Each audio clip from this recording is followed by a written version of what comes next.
봅시다. 내용 문화 이해 태도고 문화 변동까지 했죠. 중간고사 때. 일단은 요 문화 이해 태도가 크게 둘로 나눠가지고 문화의 우열이 있다는 관점이랑 문화의 우열이 없다는 관점 두 개가 있거든요. 네, 어원부터 한번 봅시다. 우리가 문화라고 하잖아. 너네는 이제 한자 세대가 아니다 보니까 이거를 읽을 수가 없죠.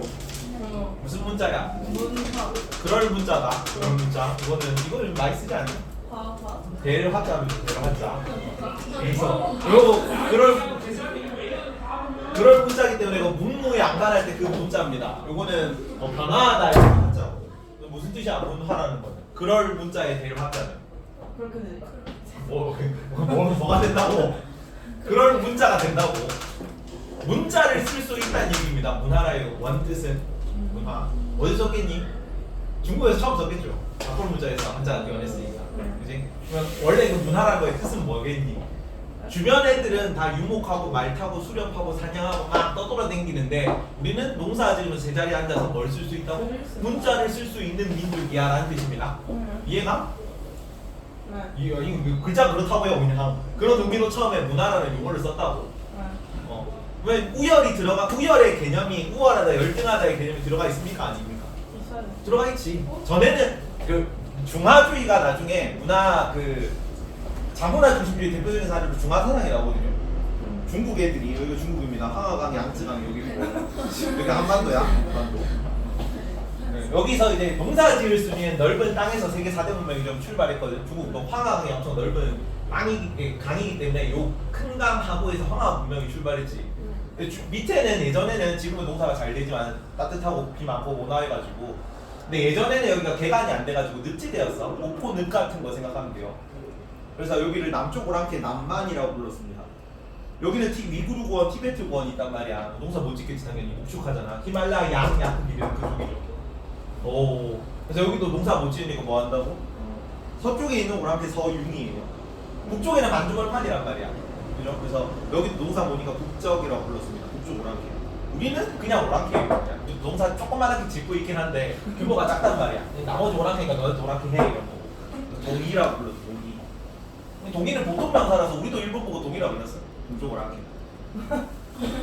중간에 여기가 그래서 우리 혼자서 가운데서 빛난다 그래서 빛난 한자 있어서 중화라고 그러지. 이런 개념에서 나온 단어야 문화라는 것도. 다른 애들을 이동생활하니까 문자가 막 이렇게 남기고 그런 거 할 수 있겠니?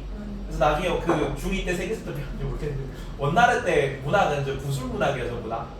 말 타고 다니면서 이제 할머니가 애한테 막 옛날 이야기 들려주고 모닥불가에 모여서 막 이렇게 구연동하고 그런 느낌이었다고. 옛날에 원나라 시기의 문학이라는 건 농민족이잖아.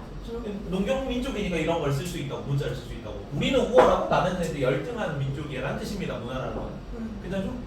근데 이거는 너네가 이제 여기 문화권이 더 친숙하지. 영어로 뭐라 그래요 이거를? 컬처라 그러지. 컬처. 뜻이 뭡니까? 문화지 그래 문화네. 어원이 뭐야 어원? 이 컬처라는 단어가 어디서 온 건지 알지? 컬처.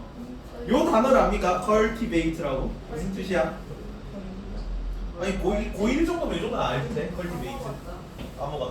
까먹었다는 뜻이 아니고 농사 짓다라는 뜻입니다. 경작하다라는 뜻이야. 맞았네. 맞았네. 에그리컬처 이건 뭐야? 농업. 그렇지 농업이라는 뜻입니다. 이 컬처라는 단어가 어디서 온 거라고 해요? 농사를 짓는다는 의미에서 온 거야. 여기도 그래도 마찬가지예요. 저기 뭐 게르만족 위에 북쪽에 원래 사냥하는 민족이거든. 수렵 채집 민족. 걔네들은 막 사냥하면서 떠돌아다니면서 막 이동생활하면서 막 되게 헐벗고 있을 때 우리는 정착해서 농사를 지을 수 있는 민족이야라는 뜻입니다. 그래서 서양에서도 마찬가지. 컬처라는 단어에는 원래 우열의 의미가 들어가 있어요. 괜찮죠? 그래서 이거를 사회문화를 배우면 지금은 교육과정 바꿔서 빠졌는데 좁은 의미의 문화, 우열이 있는 거, 넓은 의미의 문화, 생활 양식으로서의 문화 뭐 이렇게 얘기를 합니다. 지금 내년에 교육과정 바꿔서 안 배우겠네요. 그렇지? 근데 이제 이 컬처를 쓰는 민족이랑 문화라는 한자를 쓰는 민족이랑 둘이서 이렇게 얘네가 조금 잘 나가는 민족이었으니까 그러니까 내가 우월하다는 생각을 가지고 있을 거 아니야. 그래서 좀 잘 나가는 민족들이 커지다가 주변 민족들을 통합하고 뭐 세력을 넓히고 하다가 둘이 만난 거죠. VS. 근데 만나 보니까 결판이 나 안 나? 둘 다 잘 나가는 애들이란 말이야. 그래서 18세기에 유럽 애들이 동양 식민 지배하기 전까지는 둘이 결판이 안 났어요, 잘. 그러니까 동양에서 뭐 탈라스 전투 뭐 이런 거 했는데 이슬람 세력 결국 정복 못했죠, 당나라가. 페르시아 전쟁 이런 거 했는데 중동에서 서양 쳐들어갔는데 결국은 아테네 뭐 그 스파르타 연합군에 맞춰가지고 페르시아 전쟁 패배했잖아. 정복을 못했다고. 그래서 우리 좀 잘 나가는 민족, 우리 좀 잘 나가는 민족인데 결론은 뭐냐? 너도 잘 나가고 나도 잘 나가는 거잖아. 그러니까 우리 그냥 다른 걸로 하자가 결론이야. 그렇지? 그래서 문화의 의미가 좀 변했어요. 처음에는 나는 우월하고 너네는 열등하다였는데 시간이 지나서 우월한 애들끼리 서로 만나니까 우리 그냥 서로 인정하고 다른 걸로 하자. 생활 양식으로서의 문화입니다. 괜찮니? 그래서 두 가지 의미를 다 가지고 있고 우리가 1단원에서 배운 문화권은 후자의 의미다. 넓은 의미로서의 문화입니다. 생활 양식으로서의 문화예요. 근데 이 두 가지 문화에 대한 시각이 문화 이해 태도에 녹아 있어. 우열이 있다는 입장이 있고 우열이 없다는 입장이 있어요. 우열이 있다는 입장이 상대주의겠니 절대주의겠니 당연히? 아니 절대주의겠죠. 우열을 가리는 절대적 기준이 있다는 뜻이야. 그래서 절대주의라 그러고 우열이 없다는 입장을 상대주의라고 합니다. 다 상대적으로 이렇게 볼 수 있다는 의미야. 그렇지? 그러면은 우열이 있다니까 두 가지 관점으로 또 나뉘겠죠. 우열이 있잖아. 남에게 우월할 수도 있고 우리께 우월할 수도 있는 거니까. 우리께 우월하다를 자문화 중심주의라고 그러고 남에게 우월하다를 사대주의라고 합니다. 문화 사대주의. 그래서 자문화 중심주의, 문화 사대주의, 문화 상대주의 세 가지 입장을 배우는데요. 내용이 안 어렵다 여기는. 진짜 안 어려운 파트입니다. 되게 쉬운 파트예요. 변별력 파트가 아니란 말이야. 너네가 앞에서 막 그 문화권, 문화 이해 그쪽 파트보다 문화 변동 이런 파트보다 훨씬 쉬워요. 다만 개념이 쉬우니까 어떻게 나오겠니? 문제를 좀 꼬아서 나올 수 있습니다. 문화 변동 파트가 좀 그랬죠. 문제 꼬아서 나오는 비중이 좀 높았잖아. 기출 문제 풀어보면 여기도 좀 그럴 수 있다. 특히나 보성이 형 엄청 많이 꼬아냅니다. 이전 기출 문제. 자연관 많이 어려워. 자연과 파트 원래 쉽게 내려면 쉽게 낼 수 있는데 너네 선생님이 또 카트를 냈더라고. 윤리 선생님들은 다 카트 좋아해요. 근데 인간적 실주의가 카트가 들어가면 좀 깊게 들어가는 건데 다 내셨기 때문에 다 합시다. 보자. 아까 첫 번째 문화의 태도, 문화의 우열에 있다는 무슨 관점이라고 한다고? 1번에 절대. 문화 절대주의라고 합니다. 문화 절대주의고요. 문화 절대주의. 자, 그리고 문화의 우열이 없어. 무슨 주의? 문화 상대주의입니다. 상대주의. 내용이 굉장히 쉽죠? 상대주의. 우열이 없다는 거고. 자문화가 타문화보다 우월하다. 무슨 사상? 자문화 중심주의라고 해요. 좀 자중하십시오 이런 의미죠. 자문화 중심주의. 자문화 중심주의. 국뽕입니다. 국뽕. 국뽕 사상이고 우리 문화가 다른 나라보다 우월하다. 대대로 이제 그 중국 애들이 지금 전 세계에서 지금 미국이 추월했습니다. 트럼프 집권기에만 미국이 중국을 추월해가지고 세계 2위 비호감 국가거든. 네. 가장 그 싫어하는 국가를 뽑으라 그랬을 때 지금 미국이 한 1년 전인가 추월했는데 중국을 대대로 계속 2, 3년 동안 계속 중국이 1위였죠. 근데 그거는 이제 지금만 그런 게 아니고 예전에도 똑같이 그랬기 때문에 왜 우리가 제일 잘난 거죠. 남한 애들은 다 오랑캐고 좋아할래야 좋아할 수가 없는 거죠. 중화사상 우리만 빛난다네요. 두 번째가 그 사대주의, 문화 사대주의라고 합니다. 남의 문화가 우리 문화보다 우월합니다. 문화 사대주의. 그 최말리라고 그 성균관 대제학 지금으로 치면은 서울대 총장님급의 인물이 세종이 한글 창제했을 때 한글 반대상소를 올린 적이 있어. 그래서 감옥에 갇혔습니다. 하루 동안 갇힌 다음에 세종대왕이 갈 하면서 이렇게 뭐라 그래가지고 갇히고 풀려났는데 그때 이제 근거로 든 게 한자를 잘 쓰고 있는데 괜히 한자 같은 거 한글 같은 거 쓰면은 그 중국이랑 외교관계에 좀 문제가 있을 수도 있고 그리고 그 한자라는 게 일반 민중들이 쓰는 이제 언어 같은 게 좀 유행하게 되면은 사대부 사이에 풍속이 좀 천해질 수 있고 괜히 막 잘 모르는 애들이 글자 같은 거 알게 돼가지고 막 똑똑해지면은 뭐 여러 가지 문제가 밀란 같은 것도 막 발생하고 문제가 발생해질 수 있다 이런 식으로 반대를 하거든요. 조선 주시경 선생님이 한글 막 이런 거 보급하고 막 이렇게 막 장려하고 그 전까지는 한글이 한자보다는 좀 낮은 언어였습니다. 여학생들이 있어도 좀 그런데 옛날에는 별명이 암클이었어요. 암클. 그래서 암클 아녀자들이나 사용하는 언어라는 뜻이거든요. 그래서 조금 이제 한자보다 낮게 보는 거죠. 한자는 우월하고 사실은 좀 어렵고 복잡하고 그렇잖아. 그지? 그래서 많이 공부해야 되는 언어, 한자. 우리는 좀 쉽게 공부하는 언어, 한글. 그래서 한글 반대 성조 같은 경우는 문화 사대주의 시각이 반영되어 있다 뭐 이런 식으로 설명을 하죠. 둘이가 완전 반대되는 입장이죠. 그래서 여기 장점이 여기 단점이고 여기 장점이 여기 단점이다. 크로스에서 보면 돼요.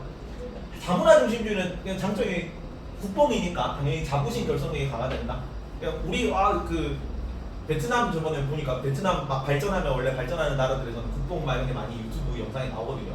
베트남이 이제 한국은 베트남의 발전이 두렵습니까? 막 이렇게 올라와가지고 베트남이 발전이란 것도 합니까? 한국이 나왔는데 여튼 당연히 이런 거 하면은 베트남 막 국뽕 막 이런 거 하면은 자부심 결성이 강해지겠지 내부에서는. 중화사상 뭐 이런 걸 하니까 나라들은 좀 천한 문화 뭐 이런 거 우리가 우월한 문화니까 결성력이 강해질 거 아니야. 단점은 국제적으로 고립되겠죠. 국제적으로 고립되고 뭐 문화 발전 속도는 여기는 장점이 선진 문화 수용이 빠르고 문화 발전 속도가 빠르다는 겁니다. 일반적으로는 저기 우월한 문화, 좀 선진국 문화를 우월하다고 보겠지. 그런 걸 좀 선망하겠지. 그러니까 우리 게 별로니까 우리 게 잘 없어지고 남의 게 잘 수용되기 쉽단 말이야. 선진 문화 수용하고 발전 속도도 빠를 겁니다. 그 반대일 거죠. 문화 발전 속도가 늦다. 그리고 여기 혹시 장점에서 이런 표현이 나올 수 있다. 문화 사대주의에서는 문화적 다양성이 증진된다. 맞을까 틀릴까? 얘기 어떻게 생각해? 문화적 다양성이 증진된다. 문화 사대주의에서는 안 돼. 오답 선지다. 왜요? 왜 이거 문화 상대주의 전형 선지로 나와요. 문화 상대주의만 요 장점 나중에 쓸 거야. 문화 다양성이 증진돼요. 왜냐면 문화 다양성이 증진되려면 1+1은 2가 돼야지. 근데 우리 게 없어지잖아. 그지? 우리 게 있었는데 우리 게 없어지고 남의 거만 들어오니까 그냥 1+1 마이너스 1+1이라서 0이 그냥 그대로 1이 되는 거지. 그래서 여기는 이제 오답선지로 나옵니다. 그리고 요거는 용어를 좀 알아주세요. 여기 무슨 주의인데 첫 번째가 국수주의. 두 번째가 문화 제국주의입니다. 국수주의나 문화 제국주의로 흐를 수 있다. 이런 표현이 나오면은 자문화 중심주의 단점으로 나옵니다. 얘가 극단으로 가면 되는 겁니다. 자문화 중심주의가 극단으로 가면 국수주의, 문화 제국주의. 그리고 국수는 누득이 아니라 순수할 숫자를 써요. 우리 국가만 순수하다는 거거든요. 남의 거는 다 불순하다는 거야. 그러니까 뭐 하면 안 돼? 같이 놀면 안 돼. 괜히 우리가 더럽혀질 수 있잖아. 가장 대표적인 국수주의의 사례가 뭐냐면 흥선대원군 세월호 전쟁이죠. 흥선대원군이 척하비를 세우는 여러 가지 배경이 있지만 그 배경 중에 가장 조선인들에게 좀 직접적으로 와닿고 가장 큰 충격을 줬던 사건이 뭐냐면 오페레트 도굴 사건입니다. 들어봤죠? 오페레트 도굴 사건이 배우지 않니? 요새 범이잖아. 누구 묘를 도굴하는 거야? 오페레트 도굴 사건 배웠니 지금? 안 배웠니? 중3 때 배웠죠.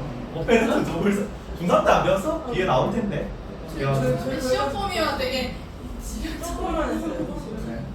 근데 오페레트 도굴 사건이 흥선대원군 아빠가 남영군이거든요. 남영군 묘를 도굴한 사건이다. 그러면 이제 개항하자 서로 교류하자 그랬는데 교류를 안 해주니까 인질극은 아니고 이제 시질극을 벌인 시체로 이제 인질극을 벌인 거라고. 그러니까 조선 사람들 막 저런 걸 하는 걸 보면 조선 사람들이 생각하기에는 어떤 느낌이 들겠어? 저 새끼들은 애미애비가 없는 놈들이죠.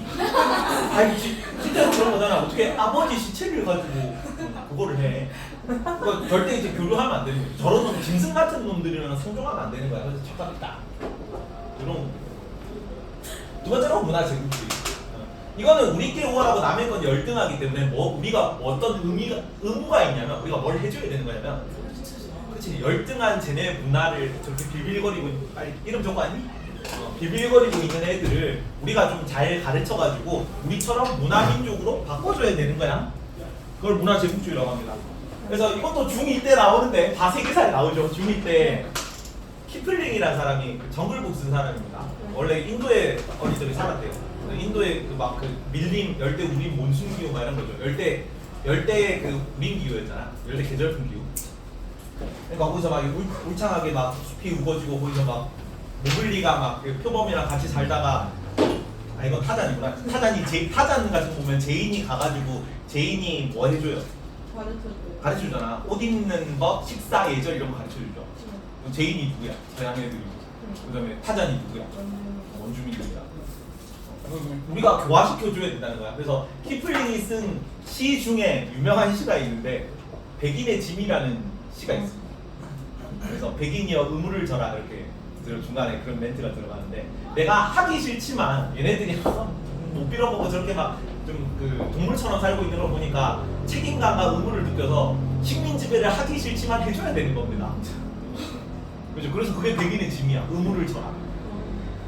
그걸 똑같이 그 일본이 우리나라 식민지 개척할 때 똑같이 이제 제국주의 논리로 써먹었어요. 문화 제국주의죠.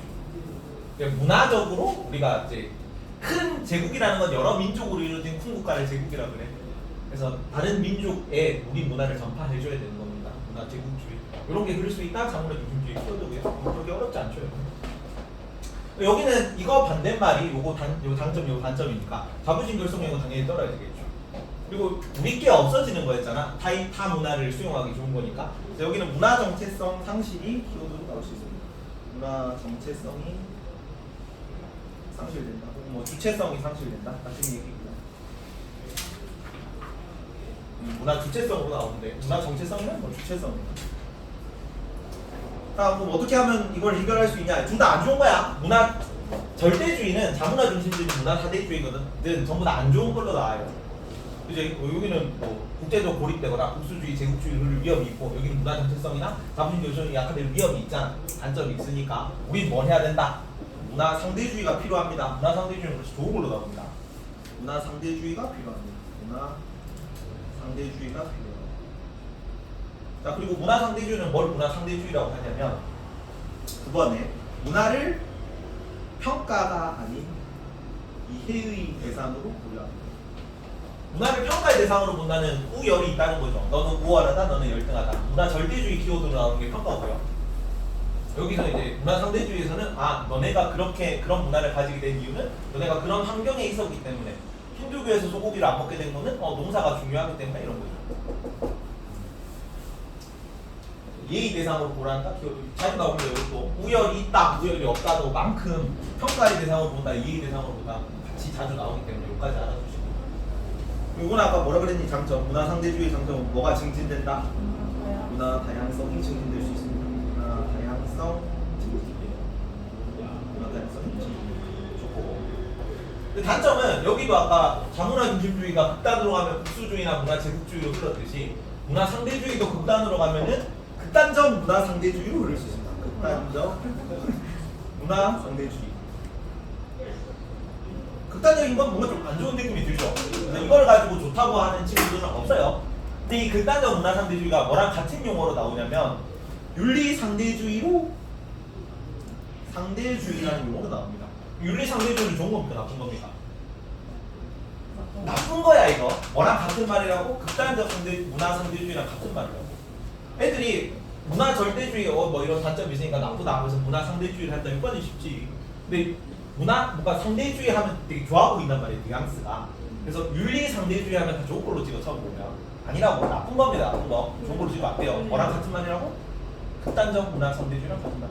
왜 나쁜 윤리 상대주의 혹은 극단적 문화 상대주의는 전부 보편윤리가 존재하지 않는다는 뜻이야. 보편윤리가 존재하지 않는 게 윤리 상대주의입니다. 어떤 윤리든 다 그 나라 뭐 환경 이런 게 비로부터 비롯된 원인이 있으니까 다 존중할 수 있다는 거라고. 명예살인이 이슬람에서 내 딸내미, 내 여동생 뭐 이런 애들이 우리 가문의 명예를 더럽혔을 때 내가 하기 싫지만 아빠로서 오빠로서 내 여동생을 죽이기 싫지만 우리 가문의 명예를 위해서 죽이는 게 정의로운 거예요. 근데 살인이잖아, 살인. 인류 보편적 가치를 생명권이라는 인류 보편적 가치를 침해한 거잖아. 그지? 인신공양 거기도 원인이 있어. 우리나라가 개고기를 먹는 건 왜 개고기를 먹습니까? 자, 뭐 하는 김에 여기까지 뭐 같이 얘기를 하자면 인도에서 힌두교에서 소를 안 먹는 건 왜 소를 안 먹는다 그랬어요? 신성해서 안 먹는 건데 왜 신성합니까, 소가? 종교 왜 종교적으로 신성하게 됐을까? 농사 지어서 그렇죠. 거기는 우리처럼 벼농사 문화권인데 거기는 몬순 기후라서 건기 우기가 번갈아 가거든요. 근데 건기에 이제 쫄쫄 굶어가지고 배가 고파가지고 소를 잡아 먹으면은 다음 우기 끝나고 농사를 수확해야 될 때 소를 이용해서 농사를 지을 수가 없잖아. 이제 걔네들이 쭉 축적된 전통상 이제 경험으로 체득을 한 거죠. 내가 쫄쫄 굶어서 지금 배가 고프잖아. 소를 잡아먹는 것보다는 내가 힘들게 버틴 다음에 그 소를 이용해서 농사를 지을 때 내가 더 생존 확률이 높다. 그래서 소를 먹으면 안 되는 거야. 괜찮니? 그래서 좀 웃긴 게 힌두교에서는 소를 먹으면 안 되잖아. 특히나 흰 암소가 되게 신성해가지고 막 시장 돌아다니면서 막 시장에서 막 과일 같은 거 주워 먹고 하거든. 가만히 내버려둬요. 근데 세계적으로 무슨 요리가 가장 잘 팔리냐면 물소 요리는 굉장히 잘 팔려요. 세계적인 물소 요리 혹은 물소 수출 국가입니다. 왜? 물소는 뭘 못하니까. 농사를 못 지으니까. 물소가 길들여서 소가 된 거잖아. 농사 지으려고. 괜찮지? 그러면 여기 돼지도 마찬가지. 돼지는 멧돼지가 돼지가 된 거예요. 멧돼지였는데 그 산에 있는 날렵하고 막 털 많고 그런 애들인데 우리가 식용으로 길들이려니까 그 털 없고 살 많은 애들만 골라서 계속 교배를 시킨 거지. 짝짓기를 시키니까 그런 애들만 해가지고 이제 포동포동한 우리가 알고 있는 돼지가 된 거죠. 걔네는 인간이 없으면은 생존이 불가능한 동물입니다. 야생에 풀어놓으면은 죽어요. 못 살아요. 모기를 구할 수가 없어서. 근데 걔네는 뭐가 문제냐면 잡식성이라 가지고 인간하고 먹이 경쟁을 하는 동물이에요. 우리가 잘 생각해보면 우리가 키우는 가축들은 전부 다 무슨 동물이야? 채식 동물이야. 왜? 먹이를 줄 필요가 없잖아. 풀 뜯어 먹으면 돼. 그래서 양이랑 염소 같은 건 전 세계에서 금기가 없어. 모든 지역에서 다 키울 수 있거든. 근데 이슬람교에서는 거기 사막이잖아. 중동 지역. 사막인데 먹을 게 없는데 사람이랑 먹이 경쟁하면서 얘네를 길러야 되는 거지. 한 사람이 돼지고기를 키우잖아. 10사람이 굶어야 돼요. 가성비가 안 좋아. 얘를 계속 먹여야 되는데 먹이고 나서 얘네를 잡아먹으면 1인분밖에 안 나온다고. 근데 너무 돼지고기가 맛있는 거지. 그래서 추방시켜야 되는 거야, 아예. 그래서 그러니까 너무 맛있으니까 누구든 돈 많은 사람이면 10사람 굶더라도 키우고 싶단 말이야. 그래서 아예 종교적으로 금기시켜가지고 아예 여기서 안 보이게 만드는 거야. 힌두교에서는 안 보이게 만들 수가 없죠. 왜? 농사지으니까. 그래서 신성해진 거야. 근데 이제 우리는 게를 안 먹잖아. 그래서 유럽 애들이 막 게 먹는다고 막 비난하고 그랬죠 옛날에. 우리는 고려시대부터 보신탕 기록이 나와요. 원래 복날은 게 잡는 날이죠. 지금은 보신탕을 삼계탕으로 먹는데 옛날엔 다 게 먹었다고. 나는 게를 먹어봤거든요. 내가 어렸을 적엔 지금은 그분께서 금지하고 떠나셨어. 그분이죠, 그분. 잠깐 이 대통령 있다 가셨던 그분. 한번 이제 거하게 하고 가셨던 그분. 그분께서 재임하시는 동안 개고기 요리를 법적으로 금지해가지고 지금 불법이 됐는데 약간 유예 기간이 있어. 내년까지인가 아마 개고기 먹을 수 있고 그 위에는 개고기를 먹을 수 없어요. 혹시 먹고 싶으면 빨리 드십시오. 내가 어릴 적만 해도 지하철역을 나오잖아. 내가 있는 데는 지하철역이 없었습니다. 경상도라가지고. 근데 지하철역을 나오면 지금 떡볶이집 있는 것처럼 개고기집이 있었다니까. 보신탕집이. 그래서 근데 좀 진한 닭고기 맛이랑 비슷해. 그렇게까지 맛이 이상하고 그렇지 않다고. 근데 우리가 옛날에는 개고기를 많이 먹었는데 지금은 개고기를 안 먹게 된 이유는 그냥 유럽 애들한테 가스라이팅 당해서 그렇습니다. 일단 식민지배 나오고 있잖아. 유럽 애들 사고 가냐면 이제 절여져서 그런데 왜 유럽 애들이 개를 안 먹을까? 개는 뭐 한다고 길들인 동물입니까? 걔는 사냥하려고 길들인 동물이야. 어디서? 늑대에서 길들인 동물이야. 그래서 유럽 애들도 막 내가 배가 고프잖아. 배가 고프면 개를 잡아올 수 있잖아. 근데 걔를 잡아먹는 것보다 뭐가 더 유리한 걸 이제 경험적으로 체득한 거라고. 얘를 데리고 가가지고 그걸로 단백질을 사냥해서 단백질을 얻는 게 내 생존에 더 유리하다는 거를 깨우쳐가지고 이제 개고기가 금기가 된 거죠. 근데 우리는 무슨 민족이었으니까? 우리 농경민족이잖아. 그러면 밥 깔아야 되고 닭 계란 주고 그나마 제일 만만한 게 뭐라고? 돼지는 우리가 농경민족이니까 여유 있을 때 좀 키우거든요. 농경민족의 그래서 원래 유목민족은 돼지를 못 키우고요. 농경민족이 기르는 동물이야. 식용으로 고기를 얻으려고 기르는 거예요. 돼지는 어차피 잡아 먹으니까 좀 정 먹을 게 없으면 뭐부터 잡아 먹는다고? 개부터 잡아 먹는 거죠. 농경민족이니까 그런 거야. 걔는 농사를 못 짓잖아. 그래서 우리는 고려시대부터 이제 계속 먹었는데 유럽 애들이 자기네들 기준으로 개고기 먹으면 안 돼 이렇게 얘기하는 거야. 마찬가지로 저기 마야 문명 특히나 아즈텍 아즈텍 마야 잉카니까 아즈텍 문명에서 인식 문명을 많이 했거든요. 근데 많이 한 이유도 똑같아요. 여기도 먹을 게 없어요. 먹을 게 없는데 뭐 천재지변 그 황태평양 조산대 이쪽이라서 구례고리 이면이라서 천재지변도 많이 나고 가축 이런 것도 큰 동물을 키울 만한 가축이 신대륙에 많이 없었대. 그리고 뭐 이제 그 인구가 막 늘어나는데 거기 열대기후 막 이런 데라 가지고 수확량이 낮다 그랬다. 열대기후는 너무 비가 많이 내려가지고 다 휘질러 가잖아요. 그러니까 뭐 먹을 것도 많이 없고 하니까 뭘 먹을 수밖에 없던 거야. 단백질을 섭취하려면 인육을 그래야지 인구도 좀 줄이고 하죠. 그래서 인육을 먹을 수밖에 없어가지고 인신공양 기술이 발달했거든. 그래서 좀 웃겨요. 여기는 그 다른 아즈텍 문명이 있고 주변에 다른 문명들이 있거든. 그래서 꽃 전투라 그래가지고 주변 부족들이랑 주기적으로 전투를 해가지고 포로를 잡아오는데 날카로운 날붙이 무기를 안 써. 돌도끼 돌 뭐 이런 거 막 써가지고 싸운단 말이야. 왜? 뭐 날카로운 날붙이 무기를 썼다가 사람이 죽으면 어떻게 되니까? 고기가 상하니까 못 먹잖아요.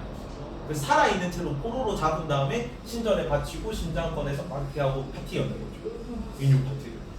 먹을 게 없다니까 이거 환경적으로 어쩔 수 없는 거야 라고 좀 생각할 수도 있는 거예요. 물론 안 되지만 그지? 근데 계곡 그 저기 동남아 지역에 똑같아요. 벌레를 먹는 괴식 풍습이 있거든. 근데 그 벌레가 거기를 유명하단 말이야. 손바닥만한 벌레를 먹어. 서양 우리가 보면 이렇지. 근데 걔네는 어쩔 수밖에 없다고. 먹을 게 없으니까 그걸 먹을 수밖에 없다고. 이상한 게 아니란 말이야. 근데 이거는 하면 안 되죠. 왜? 보편인류에 어긋나니까. 인육 개고기를 먹는 거 괜찮아. 벌레를 먹는 거 괜찮아. 뭐 소, 뭐 돼지 안 먹는 거 다 괜찮지. 근데 인육을 먹는 건 조금 그렇잖아. 왜? 뭐 때문에? 그거 때문에. 인육을 먹으면 안 된다고. 결론은. 그죠? 뭐에 어긋나기 때문에. 이름 적고 왔니? 네. 인류 보편적 가치에 어긋나기 때문이야. 근데 인류 보편적 가치가 없으니까 그 문화, 뭐 그 풍습, 뭐 그 환경 거기서 유리한 거니까 다 이해할 수 있다는 입장이 뭐라고? 윤리상대주의라고. 윤리란 것도 상대적이다. 보편윤리라는 존재하지 않는다가 윤리상대주의 때문에 안 좋은 거다 이거. 일단은 문화상대주의 사례를 봅시다. 이게 좀 이렇게 길었는데 이 안에 다 들어가는 내용이야. 전족이라고 알죠? 예전에 사진. 되게 발 이렇게 싸매가지고 이렇게 이전이라고 해도 여성 권리가 좀 낮습니다. 전 근대시기는 이게 좀 농사 지을 때는 여성이 노동력을 이렇게 남성만큼 담당할 수가 없다고. 그리고 전쟁 나면 다 누구만 가서 나라를 지켰다고? 남자만 가서 지켰단 말이야. 원래 의무는 권리는 의무랑 같이 오는 거예요. 이전에는 사회에 기여하는 바가 여성이 좀 적을 수밖에 없지. 당연히 물리적으로, 생물적으로, 생물학적으로 물리력이 안 되잖아요, 여성이. 오늘날에는 이제 산업혁명 이후에는 여성도 똑같이 노동력을 전담할 수 있으니까, 그러니까 물리력을 좀 덜 써도 되잖아, 산업사회에서. 그러니까 여성 권리가 올라가는 거지. 근데 옛날에 여성 권리와 관련된 게 좀 많습니다. 그래서 전족 같은 경우는 예전에 여성의 아름다운 여성상은 아담한 여성이야. 작고 아담한 여성. 뭐도 작아야 돼, 발도 작아야 돼. 그래서 발을 못 크도록 싸맸어요. 그럼 이제 발이 이렇게 있는데 조그만한 신발을 어릴 때부터 신긴 다음에 발이 못 자라게 하는 거지. 근데 발이 이렇게 밥을 먹으면 몸이 자랄 거 아니야. 몸이 자라니까 발이 요 안에서 이렇게 굽어요. 굽어져가지고 제대로 못 걸어. 종종걸음으로 걷는데 그렇게 종종걸음으로 걷는 거 보고 이쁘게 걷는다라고 생각을 했답니다. 그 당시가. 사진을 좀 보여줄게요. 원래 교재 만들면서 이거 사진을 다 넣어야 되는데 전족 이미지. 이게 휜 발이죠. 휜 발. 여성의 휘어 있는 발. 근데 그 고통스럽고 약간 신체의 자유가 훼손되는 그런 거 개념이겠지. 그지? 이런 게 이제 인격 신체의 자유 훼손이니까 전족. 명예살인 아까 얘기했죠. 원래 농경 사회든 유목 사회든 전 근대는 여성 권리가 낮았는데 유목 사회에서 더 여성 권리가 좀 더 낮거든요. 왜냐하면 농경 사회는 여성의 가치가 그 전 근대 사회에서 남성은 노동력이야. 남성의 가치는 노동력, 여성의 가치는 노동력 생산. 근데 농경 사회에서는 노동력은 많이 나오면 많이 나올수록 좋은 거거든. 그래서 여성이 좀 생각보다 나쁘지 않게 좀 교류가 됐어요. 그러니까 내가 노동력을 지불하고 여성을 데리고 와야 되는 개념인 거지. 서옥제 막 이런 개념이잖아. 그치? 근데 그 유목 사회에서는 인구가 늘어나면 늘어날수록 노동력이 많아지면 많아질수록 부족 조직으로 손해예요. 굶어야 되고. 그래서 여성이 별로 필요가 없어. 노동력 생산의 가치가 좀 떨어진단 말이야. 그래서 여건이 낮아. 그래서 여기는 이제 여성이 우리 가문의 명예를 더럽히면 내가 죽여도 되는 거야. 죽이는 게 정의로운 거예요. 명예로운 거다. 명예로운 거. 가문의 명예를 지키기 위해. 뭐 정략 결혼을 시켰는데 딸내미가 사랑을 찾아 야반도주를 하면 죽여야 되는 거야. 그러면. 그게 정의로운 거라고 예산이. 순장은 이제 지배층 사후 세계를 위해서 노동력을 같이 이제 죽어서도 시종으로 부리라고 묻어주는 개념이죠. 껴먹거리 개념이잖아. 노예는 인간이 아니었기 때문에 물건이었기 때문에. 그래서 순장하는 거. 사티도 비슷해요. 사티는 이제 남편이 죽었을 때 여성을 화형시키는 풍습인데 인도에서 뭐 결혼하다가 남편이 먼저 죽을 수도 있고 여성이 먼저 죽을 수도 있잖아. 여성이 먼저 죽으면 남편은 그냥 재가를 하면 돼요. 다시 결혼을 하고. 남편이 먼저 죽으면 여성은 화형을 시킵니다. 사티가 그 인도 신화에 나오는 여신 이름이래요. 시바신 부인인데 시바신이 하늘나라로 갔을 때 시바신을 따라간다고 불길 속에 몸을 던졌던 여성의 이름이에요. 자진해서 하는 경우는 없고 보통은 뭐 유산 상속 뭐 이런 것 때문에 강제로 시키는 경우가 많아가지고 악습으로 치부되고 있다. 할례는 포경수술입니다. 포경수술. 배를 한자를 써. 배는 의식이야, 예식이야. 근데 이제 여성도 하고 남성도 하는데 그 아프리카 뭐 원시 부족 이런 데서 요 성인식을 일환으로 요 포경수술이 진행이 되거든요. 그래서 이거를 버티면 부족의 일원이고 남자고 여자고 이런 거고 못 버티면 죽는 거죠. 그러니까 우리는 사실 그때 마취도 하고 막 돈가스 먹으러 가자 그럴 때 이제 엄마가 몰래 손잡고 가는데 마취도 시켜주고 다 이게 그 위생관념도 좀 철저하게 해가지고 이렇게 하잖아요. 복용수술을. 근데 여기는 그런 거 없이 그냥 뭐 마약류 잎 뭐 이런 거 이파리 이런 거 해가지고 진통제성 이런 거 씹어가지고 조금 마취하고 그다음에 위생관념도 좀 이렇게 좀 그렇잖아요. 우리는. 하다가 많이 죽는데 또 그걸 버텨내야 이제 부족이 일어나지.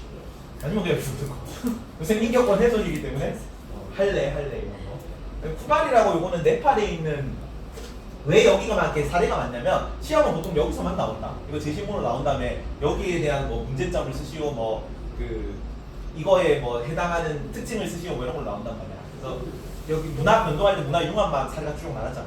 여기도 극단적 문화 상대주만 쭉 사례가 많아. 그치? 돌아가서 쿠마리는 네팔에 있는 여신 숭배 신앙이에요. 근데 여신이기 때문에 엄청 한 그 소녀 7살, 6살 막 이런 애들 소녀를 이제 시험을 보게 해가지고 여기는 또 쿠마리가 환생하는 개념이래요. 이전 쿠마리가 내려오게 되면은 그 쿠마리가 다른 소녀의 몸에 깃들어서 막 태어나서 그런단 말이에요. 엄청 어렸을 때 이제 그 이전 쿠마리가 쓰던 물건을 막 그 돌잡이식으로 집어가지고 선택할 수 있는 그런 거. 그다음에 깜깜한 동굴 속에 뭐 들어가서 막 3일 동안 아무 소리도 내지 않고 초연할 수 있는 능력, 외모 이런 거 다 보고. 뭐 그래가지고 쿠마리가 선별이 되잖아. 얘는 여신이기 때문에 인간의 일을 하지 않아. 그래서 걷지도 않고 다 그 가만히 태워서 이동시켜줘. 누가 안아서 옮겨줘. 밥도 지가 먹지 않고 다 떠먹여줘. 그리고 뭐 말도 하지 않아. 얘는 하는 일은 하루 종일 막 가만 타고 움직이면서 사람들 보면 막 손 흔들어주고 웃어주는 그거밖에 없어요. 그러다가 이제 언제 이 쿠마리 자리에서 내려오냐면 신은 원래 피를 흘리지 않죠. 안전한 존재이기 때문에 상처를 입잖아. 근데 여성이 강제로 피를 흘려야 되는 경우가 한 번은 오죠. 언제? 첫 월경을 하게 되면 이제 피를 흘리게 되는 거잖아. 상처를 입게 되는 거죠. 아니지만. 그래서 신성성이 박탈됐다 그래서 갑자기 이제 일반 소녀의 직책으로 떨어지게 되는 거야. 그리고 나서 후속 케어가 하나도 없어. 근데 얘는 태어나서 지금까지 한 게 아무것도 없죠. 교육도 받아본 적도 없고 자기 혼자 걸어본 적도 없단 말이야. 보통은 사회에 적응을 잘 못한단 말이야. 그 네이버 웹툰 중에 시타를 위하여라고 유료 웹툰이 있거든요. 이제 한참 5, 6년 전쯤에 연재됐던 건데 찾아봐라. 요 제대로 그 비슷하게 나와 있어. 정말 인신공이 아까 얘기했죠. 먹을 게 없어가지고 사람이라도 잡아 먹어야 되는 건데, 근데 이제 그거는 이제 인격권, 생명권 이런 걸 훼손한 거니까. 그리고 좋은 풍습. 보통은 이제 나이 많은, 돈 많은 사람들한테 딸내미를 팔려가는 그런 개념이에요. 딸을 이제 좀 돈 많이 받고 훈수금 많이 받고 결혼을 시키는 거지. 한미천 잡으려는 그런 개념이고. 근데 당연히 딸내미 동의가 없겠죠. 이런 풍습들 전부 다 극단적 문화입니다. 옛날이라서 전부 다 여성 권리와 좀 관련된 게 많습니다. 그래서 해결책은 뭐냐면 뭐가 필요하냐? 보편윤리가 필요합니다. 보편윤리가 존재하지 않는 게 윤리상대주의였잖아. 보편윤리를 고려한 문화상대주의를 추구해야겠죠. 보편윤리가 필요해. 보편윤리. 보편윤리는 인류 보편적 가치의 존재를 인정하는 게 보편윤리야. 요 인류 보편적 가치는 시간과 장소를 초월해서 언제 어디서나 존중되어야 하는 보편적인 가치인 거죠, 말 그대로. 인류 보편적 가치. 시간, 장소를 초월해요. 그리고 이런 거를 뭐라고 하냐면 특히나 뭐 인간 존엄성, 자유, 생명 이런 게 있는데 그 중에서 교과서에 나오는 내용은 황금률이라는 개념이 나와요. 황금. 골든 룰입니다. 골든 룰. 언제 어디서나 적용될 수 있다고 하죠. 항상 적용된다. 황금률이라고 하고 역지사지라고 돼 있죠. 역지사지 정신이에요. 그래서 서양이든 동양이든 다 나타나는데 이전 청동고 같은 경우는 막 힌두교 뭐 불교 이런 거 바꿔가지고 막 찌질하게 시험 내고 그랬거든요. 내신 시험이라 가지고. 그 정도까지는 아니고요. 다른 학교들은 이런 게 극단적 문화 상대주의 해결책이라는 거 정도 알아주세요. 황금률 같은 게 인류 보편적 가치의 중요성 이런 걸 강조한 거고 보편윤리의 사례로 나옵니다. 두 개만 다 알아둡시다. 동양은 약간 동양 사상에서는 소극적 황금률이라고 그러고 서양 사상은 적극적 황금률이라고 그러는데 여기는 하지 말라는 거고 여기는 하라는 겁니다. 역지사지인데 하지 말라는 역지사지. 유교다 유교. 17번은 유교인데 내가 하고 싶은 거 아니면 다른 사람에게 시키지 말라는 거죠. 하지 말라는 거예요. 내버려 두라는 얘기니까 소극적이죠. 소극적 황금률이고 서양에서는 오지랖을 부리라는 얘기입니다. 그리스도교. 남에게 대접받고자 하는데도 남을 대접한다. 그리스도. 성경에 나오고. 여튼 둘 다 내가 하기 싫은 걸 시키지 말라는 거나 내가 하고 싶은 대로 남에게 해주라는 거나 둘 다 역지사지 정신이다. 그래서 동양이든 서양이든 다 나타난다 그래서 여러 종교에 동일하게 나타난다 그래서 황금률이랑 내용이 어렵지 않으니까 어렵진 않은데 개념이 쉽다는 거지 문제가 쉽다는 건 아니잖아. 문제랑 또 자, 3분 줄게요.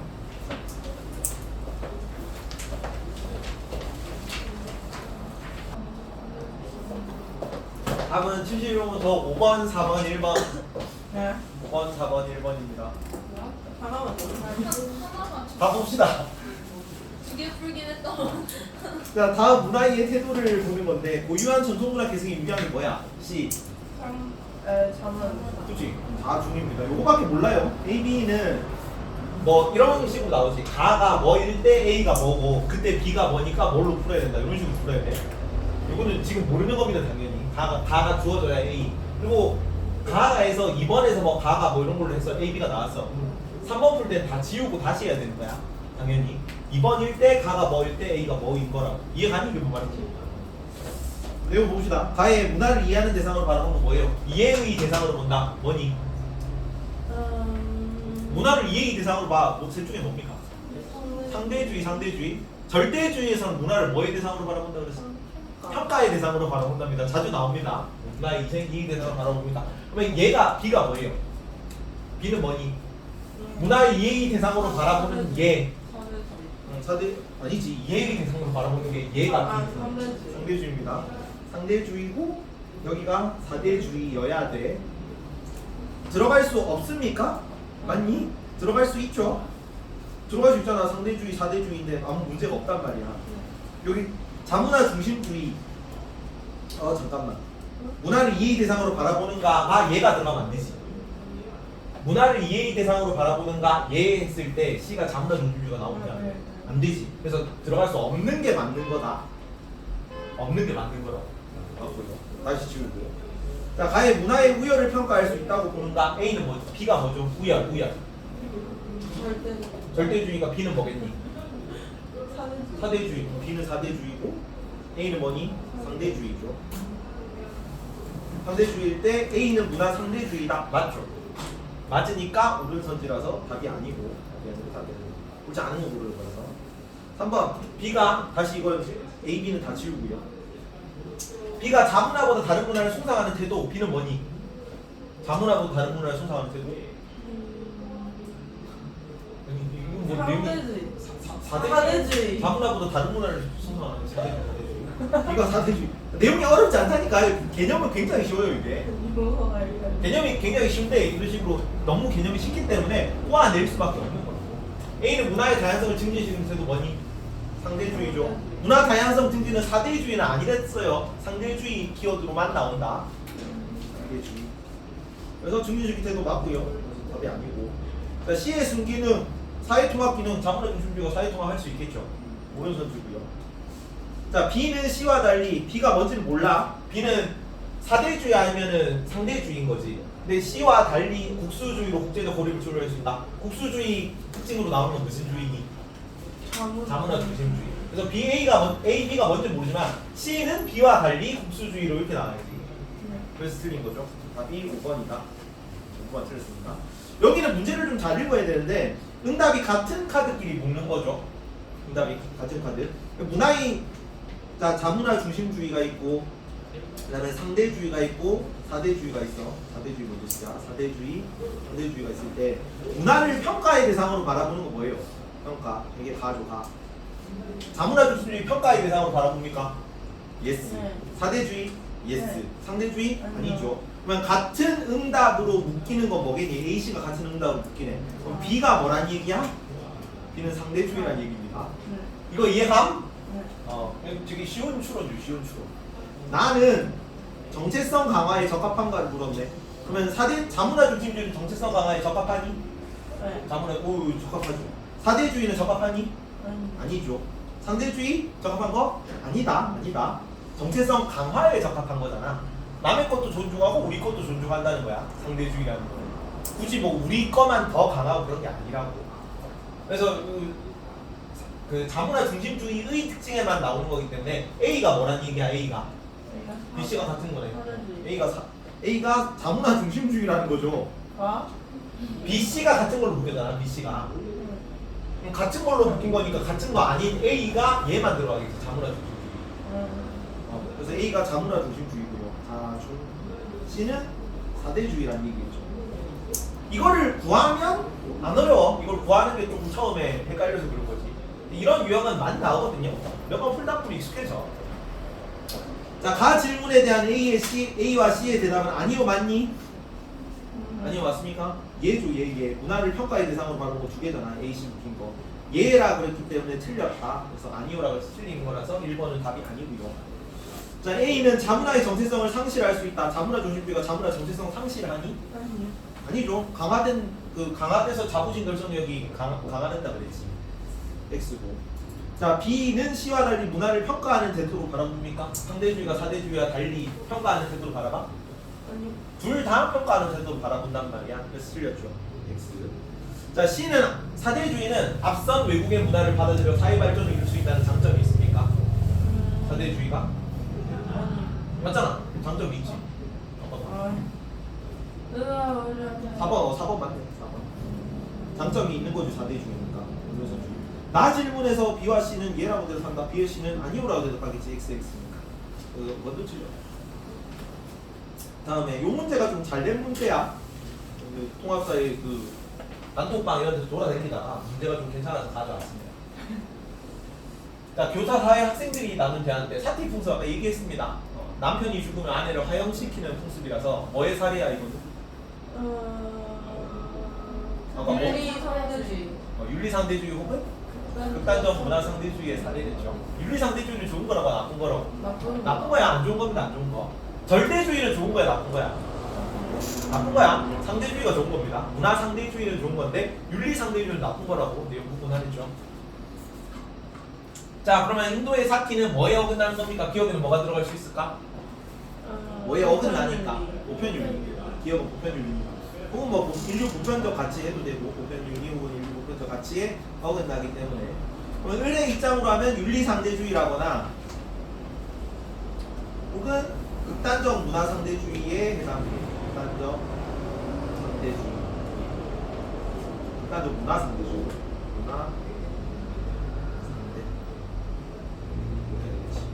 자, 기억은 보편윤리다 맞죠? 오른손치고요. 이유는 옳고 그름에 대한 도덕적 기준이 문화마다 다를 수 있다는 입장 맞죠? 맞습니다. 그리고 갑의 관점으로는 다른 문화뿐만 아니라 자문화의 문제점을 비판하거나 개선할 수 있겠죠. 우리 문화도 보편윤리에 어긋나 그러면 우리 문화 비판에서 그 보편윤리에 합당한 방향으로 우리 문화를 개선시킬 수 있잖아. 생명권, 자유권, 역지사지, 뭐 황금률 이런 거를 우리 사회에도 적용시켜서 우리 사회의 문화가 이제 전 세계적으로 받아들일 수 있는 그런 문화를 바꿀 수 있잖아요. 그래서 개선할 수 없다고 쓰려고. 의의 관점은 문화 절대주의적 관점이 아니고 극단적 문화 상대주의도 상대주의니까요. 문화 절대주의 관점이 쓰는 거죠. 그래서 기흥 이은이 정답입니다. 1번. 이런 느낌으로 나온다 시험이. 잘 풀 수 있겠죠. 개념이 쉽다니까 개념이. 이어서 합니다.